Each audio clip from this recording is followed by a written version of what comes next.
So I used to have a bit of a problem with sneaking out my freshman and like sophomore year, and I'm gonna tell you a story about a time in my freshman year when I was about 15 years old, when me and my friend decided to sneak out 2 in the morning and go to the Come and Go gas station that was about a mile and a half away. But we got on our bikes because we were freshmen and couldn't drive, and we bike all the way there, and we get there, and we just wanted to buy like energy drinks and beef jerky because who's gonna pass up an opportunity to buy beef jerky? Beef jerky is like the only thing better than beef jerky is bacon.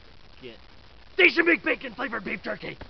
I mean, they probably already do, but like, oh man, the thought just occurred to me that probably exists.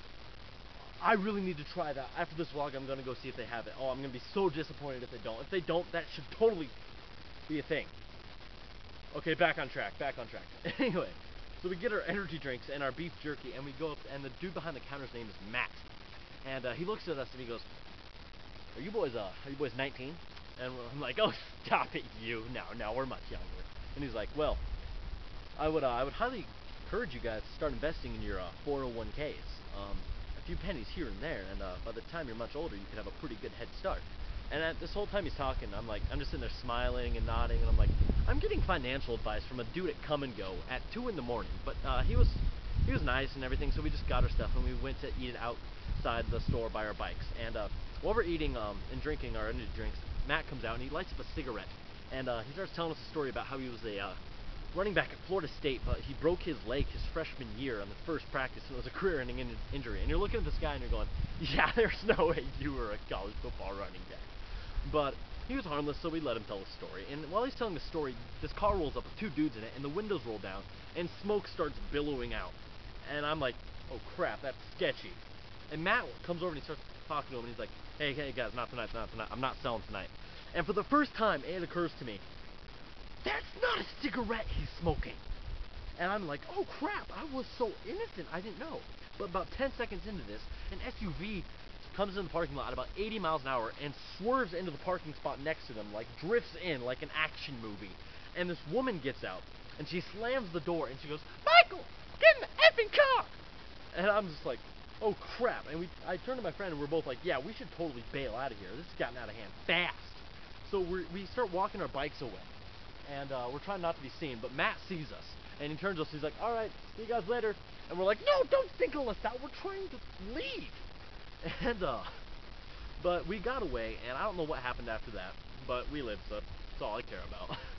And me and my friend were like, that was exhilarating, we should do that again. So the next week, we decided to bike to Walmart, which is about a half mile further. We get about 3/4 of the way there. We come to an intersection, and there's a cop at the intersection. And he turns on this like floodlight, like he's always like wanted to use it, and just like floods us. Hence the name floodlight. Just douses us with light. And he goes, freeze. Stay where you are. Oh, I sound so cool. Put your hands up. Don't move. And he goes, where are you boys heading this time of night? And we're like, Walmart. And he's like, you do realize it's 2 a.m. And as if I was going to be like, oh, you mean to tell me it's not 4 in the afternoon? And he's like, you boys do realize that 80% of drivers on the road at this time of night are drunk.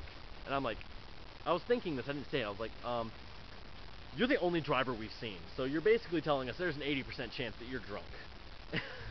But anyway, he made us call my friend's dad, and he came and picked us up, and I was gone for 2 weeks. And ever since then, I've never really been too fond of the police.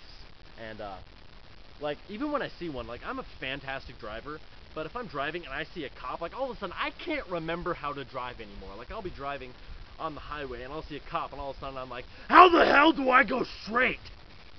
And one time, I was leaving my friend's house at 2 in the morning, and I was driving, and I'm in his neighborhood, and this cop starts following me in his neighborhood. And I think this cop's following me, and I'm not sure, so I decide to test the cop.